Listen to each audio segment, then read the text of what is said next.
감사드립니다. 먼저 성경 봉독 우리 권필혁 목사님께서 해주시겠습니다.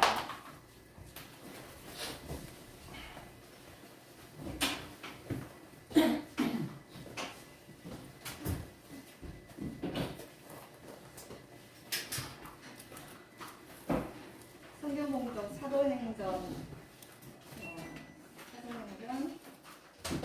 8장 26절에서 40절 말씀 같이 봉독하겠습니다. 사도행전 8장 26절에서 40절 말씀입니다. 찾으셨죠? 제가 혼자 다 26절 주의 사자가 빌립에게 말하여 이르되 일어나서 남쪽으로 향하여 예루살렘에서 가사로 내려가는 길까지 가라 하니 그 길은 광야라. 일어나 가서 보니 에디오피아 사람 곧 에디오피아 여왕 간다게의 모든 국고를 맡은 관리인 네시가 예배하여 하러 예루살렘에 왔다가 돌아가는데 수레를 타고 선지자 이사야의 글을 읽더라.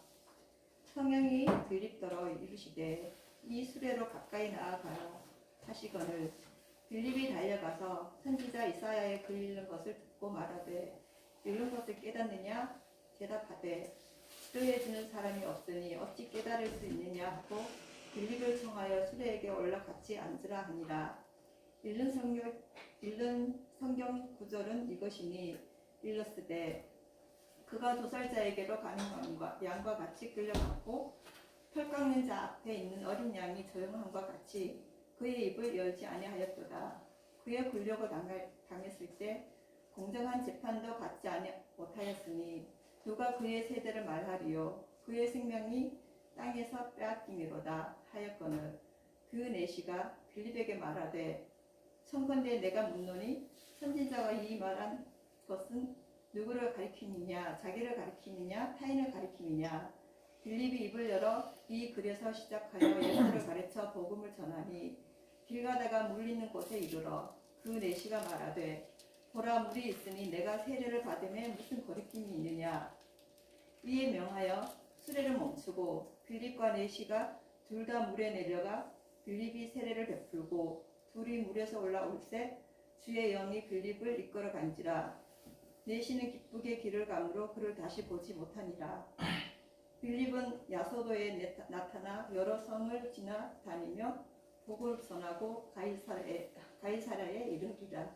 아멘.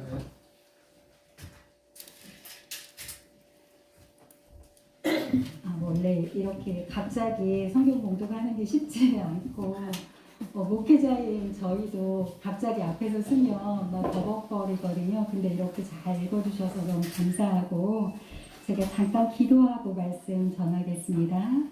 하나님 감사합니다. 부족한 종이 또 하나님의 보내심을 따라서 이곳에서 하나님의 말씀을 함께 나눕니다. 하나님 부족한 저의 모습은 십자가 뒤에 감춰주시고 오직 주님의 말씀만이 주님께서 이 공동체에게 하시고자 하시는 말씀만이 온전히 선포될 수 있도록 인도하여 주옵소서. 아멘. 말씀을 듣는 자나 전하는 자가 하나님의 말씀 가운데 은혜 받는 귀한 시간 되게 하여 주옵소서. 아멘. 감사드립니다. 존귀하신 예수님의 이름으로 기도드립니다. 아멘. 오늘 말씀의 제목은 경계를 허무시는 하나님이라는 제목으로 하나님의 말씀을 나누겠습니다. 제가 프누마티 공동체에 와서 말씀을 나눌 것이라고 감히 생각지도 못했습니다. 그런데 하나님의 그 인도하심이 놀랍다는 생각이 듭니다. 권필려 집사님과 저는 지역아동센터에서 만나게 되었는데요. 그것이 인연이 되어서 오늘 이렇게 여러분과 또 이 귀한 공동체에서 말씀을 나눌 수 있는 기회를 얻게 되었다는 것을 생각할 때 너무나 감사하고 하나님의 인도하심이 참 놀랍다 그런 생각을 하게 되었습니다. 오늘 우리가 읽은 본문을 통해서 저는 경계를 허무시는 하나님이라는 제목으로 은혜를 나누려고 합니다. 오늘 본문에 보면 사실 본문이 조금 길어가지고 무슨 말씀인지 잘 눈에 확 와닿지는 않으셨을 것 같아요. 근데 오늘 본문에 나오는 빌립이라는 사람이 나옵니다. 빌립이라는 사람이 에디오피아 여왕의 국고를 맡은 네시와 만나는 장면인데요. 이 네시와 만나서 네시가 세례를 받는 감동적인 장면입니다. 이 장면에서 만나는 네시는 유대인과 이방인 사이에 끼어있는 중간자의 모습으로 나타납니다. 이들은 이전에 전혀 만난 적도 없고 관계도 없는 사람들이었습니다. 다만 각자가 성령의 음성에 민감하게 반응하며 순종하였고 하나님을 향한 열정이 뛰어났던 사람들입니다. 그런데 이들에게 장벽이 있었습니다. 장벽이 무엇이었을까요? 또 하나님은 이 장벽 속에서 어떻게 그들을 해결해 가시는지, 그 장벽들을 해결해 가시는지 오늘 말씀을 통해서 한번 함께 은혜를 나누려고 합니다. 빌립은 신약성경에 빌립이 여러 명이 나오는데요. 12사도 중에 한 명도 빌립입니다. 그런데 오늘 나오는 이 빌립은, 오늘 본문에서 나오는 빌립은 7집사, 초대교회 7집사 중에 두 번째로 이름이 나온 사람입니다. 6장 5절에 보면 7집사를 임명하는 그런 사건이 나와요.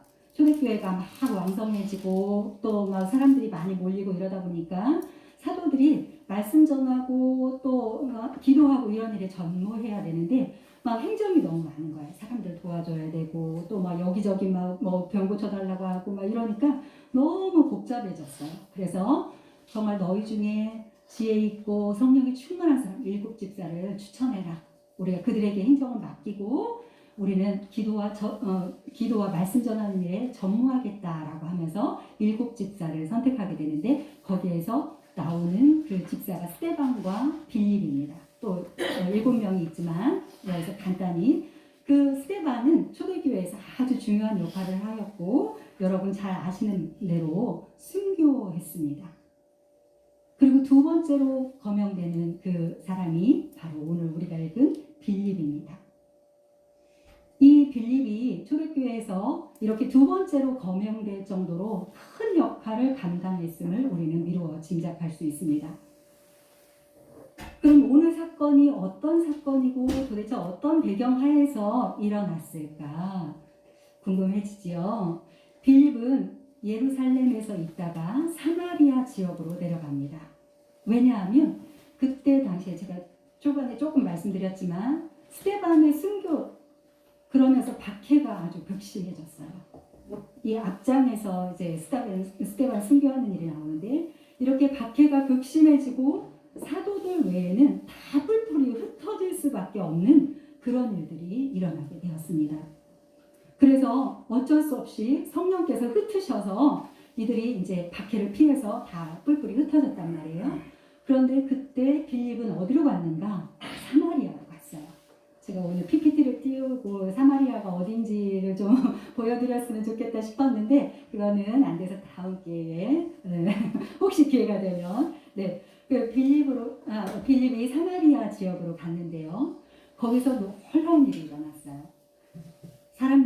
귀신 들린 사람들이 소리 지르면서 병이 낫게 되고 중풍병자, 못 걷는 사람들이 일어나고 그 성에 큰 기쁨이 있었다고 성경은 그렇게 증언하고 있습니다. 우리 한번 8장 한번 보실까요? 8장 7절 8절 우리 함께 읽으실까요? 시작. 많은 사람에게 붙었던 더러운 귀신들이 크게 소리를 지르며 나가고 또 많은 중풍병자와 못 걷는 사람이 나으니 그 성에 큰 기쁨이 있더라. 아멘. 네. 이게 그냥 단순히 딱 성경 두 줄로 이렇게 나온 것 같지만요. 이런 게 지금 일어나고 있다고 한번 상상해 보십시오. 복음을 전했는데 막 중풍병자가 일어나요. 귀신 들렸던 사람 귀신이 떠나가요. 또 못 걷는 자가 막 걸어요. 이런 일이 일어나면 정말 다들 막 이게 무슨 일이야 이게 무슨 일이야 하면서 깜짝 놀라는 그런 일들일 거예요. 근데 우리가 이제 성경에서 딱 이렇게 보니까 그랬대 하고 이제 지나가는데 너무나 기쁨이 충만했던 사건이었습니다. 그래서 거기에 마술사라는 시몬이라는 사람이 사람들을 막 호도하고 많은 사람이 따라다니고 그랬던 사람이에요. 그 사람이 보고 너무 신기해가지고 자기도 안수하면 이렇게 사람들이 막 병이 벌떡, 저희 앉은 배가 벌떡벌떡 일어나고 병이 고침을 받고 이렇게 능력을 달라고 하고 막 이 사람도 마술사가 하나님 믿고 주님 앞에 돌아오는 그런 역사가 일어났어요. 그리고 많은 사람들이 세례받고 온 성에 새로운 신자들이 막 다들 하나님을 기뻐하며 찬양하고 이런 일들이 일어났던 거예요. 너무 놀랍죠?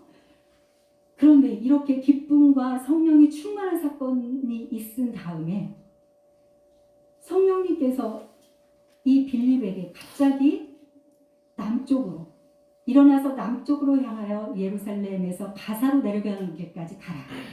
우리 8장 오늘 본문 읽은 8장 26절 다시 한번 읽어보실까요? 같이 시작. 주의 사자가 빌립에게 말하여 이르되 일어나서 남쪽으로 향하여 예루살렘에서 가사로 내려가는 길까지 가라 하니 그 길은 광야라.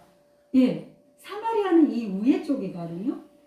예루살렘은 여기인데 예루살렘에서 사마리아까지 갔단 말이에요. 바퀴를 피해서 갔는데 다시 또 가사 이 밑쪽으로 내려가라고 한참 부흥되고 막 교회가 잘 되어서 막 큰 성이 온 성에 기쁨이 있는 이런 상황에서 갑자기 성령님께서 내려가라고 하시는 거예요.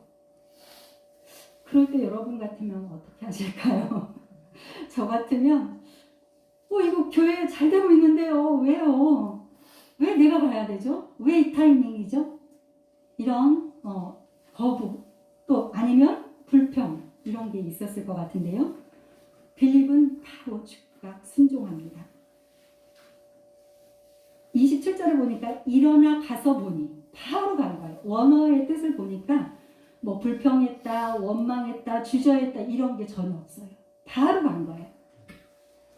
그 광야는 성인들이 뽑아 걷는다고 하면 한 3일 정도 가야 되는 그런 100km 정도 되는 거리입니다. 그리고 광야는 이곳은 광야라고 소개가 되어 있는데 더위와 배고픔과 또 막 밤에는 추위와 그런 어려움이 있는 곳이에요.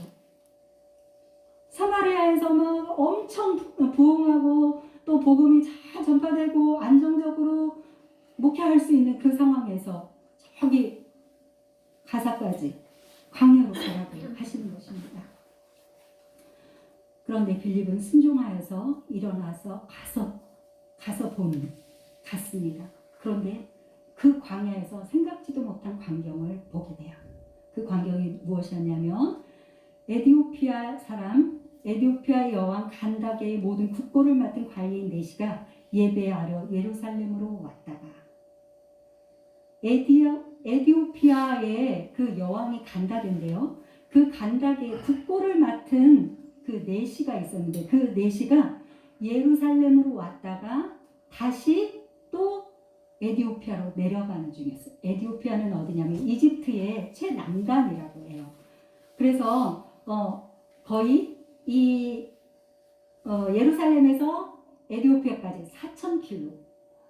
따져보니까요, 이게 어느 정도 되는 것이냐면 그때는 뭐 지금처럼 자동차가 있는 게 아니고 수레를 타거나 그렇게 말을 타거나 했다고 하면 하루에 50km 정도 간다고 했을 때 2달 내지 3달은 좋게 걸리는 그런 거리를 예루살렘에 예배하는 거예요.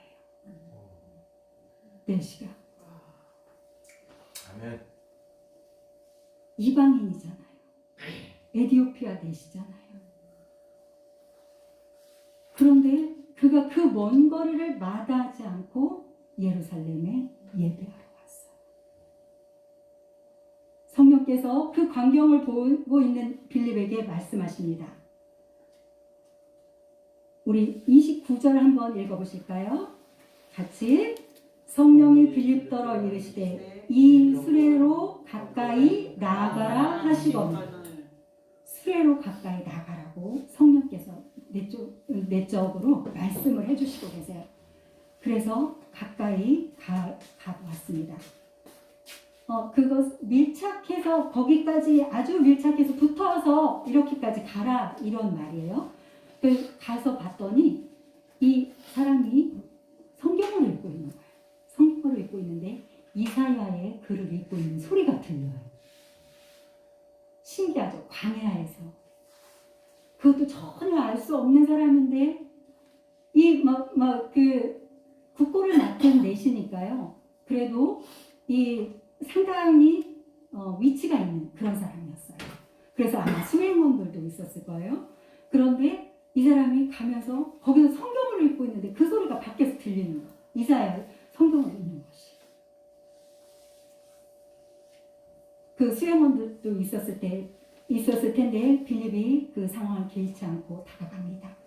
다가가서 묻습니다. 읽는 성경을 깨닫습니까? 라고 물었더니 이 내시가 하는 말이 어떻게 얘기하고 있는지 우리 31절 우리 함께 보실까요? 같이 읽겠습니다. 대답하되 지도해주는 사람이 없으니 어찌 깨달을 수 있느냐 하고 빌립을 청하여 수레에 올라 같이 앉으라 하니라. 깨닫지를 못하고 본인이 읽긴 있는데 하나님에 대한 것을 너무 알고 싶고 그래서 그 4,000km나 되는 두세 달 걸리는 그 먼 거리를 마다하지 않고 왔는데 도대체 예루살렘에서는 자기를 환영해주지 않았던 것 같아요. 왜냐하면 이방인이고 그 사람은 내시였습니다. 내시는 어떤 사람이냐면 거세한 남성을 말해요. 유대교에서는 수치와 부정의 표시로 취급되는 사람이었습니다.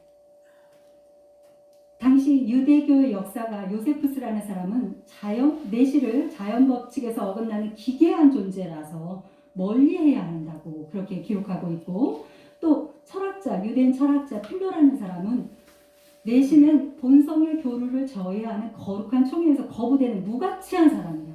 그리고 신명기 23장에 뭐라고 했냐면 총회에 들어올 수 없는 사람 이렇게 정하고 있거든요. 근데 여기에 이 내시는 들어올 수 없는 사람에 해당합니다. 거세된 사람은 자녀를 생산할 수도 없어요. 할례를 받을 수도 없어요. 결과적으로 언약의 전달자가 될 수도 없는 사람입니다. 내시는 남자에게서 최대의 수치로 여겨지는 사람이었어요. 이 내시의 경제력이나 또 정치적인 신분은 정부의 고위 관료였을지 몰라도 이스라엘 사회에서는 사회적으로나 종교적으로나 가치없는 사람, 받아들일 수 없는 사람, 그와 함께할 수 없는 그런 사람이었던 것입니다. 내시는 유대교로부터 거부당하는 외부인이었어요. 그런 그가 하나님을 예배하고 싶어서 멀리서 왔지만 자신의 목적을 이루지 못하고 또 그 허전한 마음, 헛헛한 마음을 가지고 돌아가고 있는 중. 그 마음이 얼마나 답답하고 또 이 상황들이 이해가 가지 않는 상황인지 그 답답함을 가히 짐작할 수 있을 것 같습니다. 그런 그의 신체적인 한계에도 불구하고 그는 에티오피아의 정부의 고위 관리인데 그는 너무나 하나님을 만나고 싶고 자기가 만나는 하나님이 어떤 분이신지 또 자기가 정말 하나님께 받아들여지는 사람인지 그것에 대한 증표를 받고 싶어서 아마도 그 먼 거리를 그 정부의 고위직이면서도 그 휴가를 내든지 뭔가 결단을 하고 떠났던 것 같습니다. 분명한 것은 그가 예루살렘에 온 목적이 있었는데 해결되지 않고 지금 돌아가고 있는 중이라는 거예요. 그가 분명한 목적이 예루살렘에 왔던 분명한 목적이 무엇인가? 27절에 나와 있습니다. 우리 함께 읽어보시죠. 일어나 가서 보니 에티오피아 사람 곧 에티오피아 여왕 간다게의 모든 국고를 맡은 관리인 내시가 예배하러 예루살렘에 왔다가 예배하러 하나님 자기가 믿는 하나님이 어떤 분이신지 보다 더 잘 알고 그 하나님에게서 자신이 받아들여진다는 증표를 얻고 싶었던 것 같아요. 그런데 그는 그 목적을 이루지 못하고 터덜터덜 다시 귀환하고 있는 상황입니다. 그렇게 광야에 덜컹거리고 피곤한 여정 속에서도 그런데 그는 포기하지 않았어요. 그 덜컹거리는 그 수레 안에서도 그는 무엇을 하고 있었나요? 아까 우리가 읽었듯이 성경을 읽고 있었어요. 그가 얼마나 간절했는지.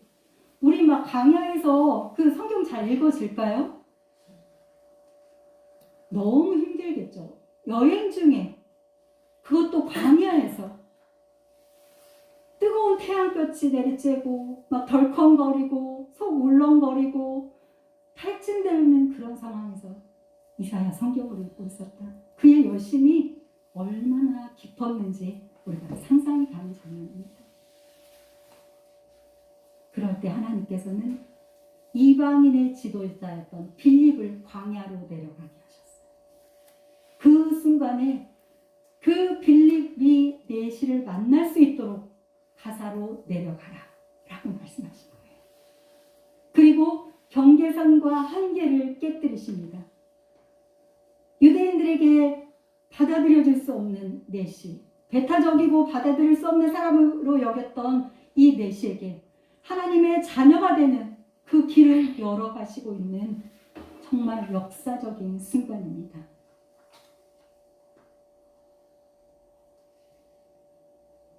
광야는 사람이 살 수 없는 곳 같지만 광야는 변화를 경험하는 최적의 장소입니다. 광야는 아무것도 보이지 않는 것 같은 그런 곳이지만 하나님이 일하시는 그런 장소입니다. 아멘.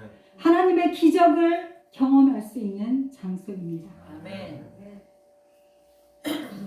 그곳에서 역사적으로 정말 자신은 이방인이라서 유대인의 그 무리에 들어가지도 못했고 할례를 받지도 못하고 언약의 자손으로 여겨지지도 못했던 그 내시가 거기에서 빌립을 만나고 그 간절함이 얼마나 간절했는지 그는 빌립이 물어와서 이렇게 다가와서 읽는 것을 깨닫습니까? 물었더니 이렇게 말합니다.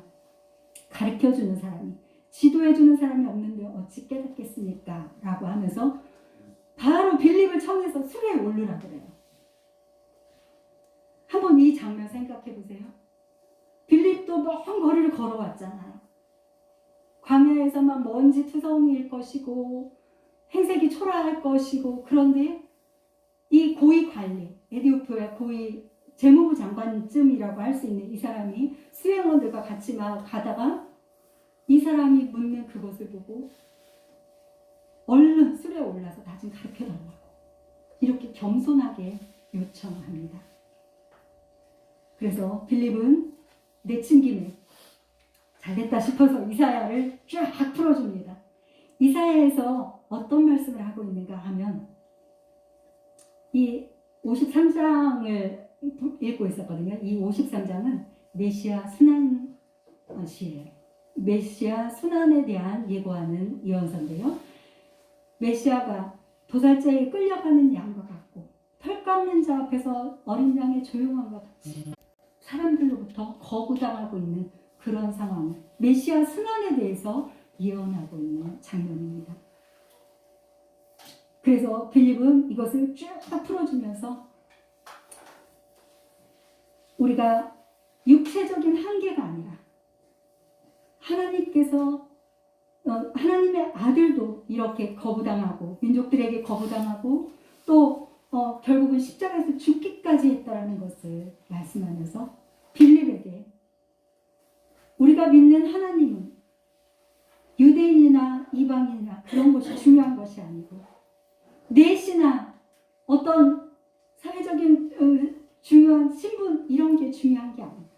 너가 하나님 앞에 그동안 나올 수 없었고 그동안 하나님을 알고 싶어도 누가 가르쳐주는 사람도 없고 그 하나님에 대해서 뭔가 정말 간절하게 원했지만 하나님께 받아들여질 수 없다라고 여겼던 너이지만 내시이지만 하나님께서는 그 사람을 위에서 이 땅에 오셨고 말씀이 육신이 되어 우리 가운데 거하시며 우리가 그의 영광을 보며 은혜와 진리가 충만하다. 그 한 사람을 위해서 내시 한 사람을 위해서 이 땅에 오셨고 십자가에 죽으시기까지 고난당하셨다는 것을 쭉 풀어준 거예요. 그랬더니 아마 빌립이 여기 나오진 않았지만 그랬을 것 같아요. 저도 자녀 될 수 있습니까? 하나님의 자녀 될 수 있습니까? 저도 믿음의 자녀로 인정받을 수 있습니까? 라고 물었을 것 같아요. 그의 오랜 고민이었고 하나님을 믿는다고 하는 그가 자신이 이런 내시였고 이방인이었고 하나님을 알 수도 없는 그 먼 거리에서 그는 오랜 고민이었고 숙제였습니다. 그럴 때 빌립이 그가 하나님께 받아들여지고 자녀로 인정된다라고 이야기해 주시고 또 그리고 이 빌립이 또 거기에서 이렇게 막 말씀을 풀어줬더니 이 내시가 뭐라고 하냐면 내가 여기 물이 있는데 세례 받을 수 있겠냐라고 물어봅니다.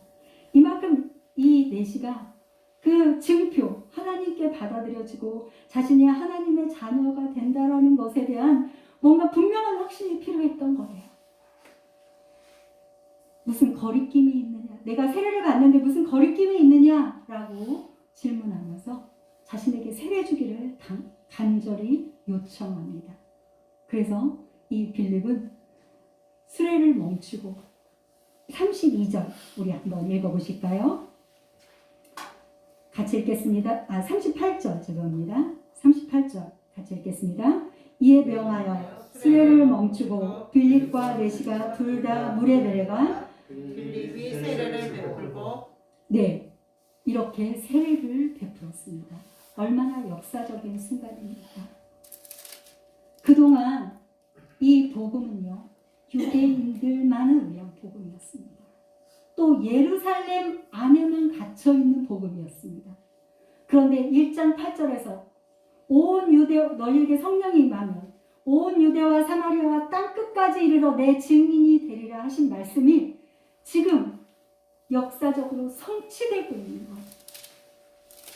예루살렘 안에서만 갇혀서 자기들만 선민이라고 자기들만 가지고 있었던 복음을 하나님께서 이제는 안 된다.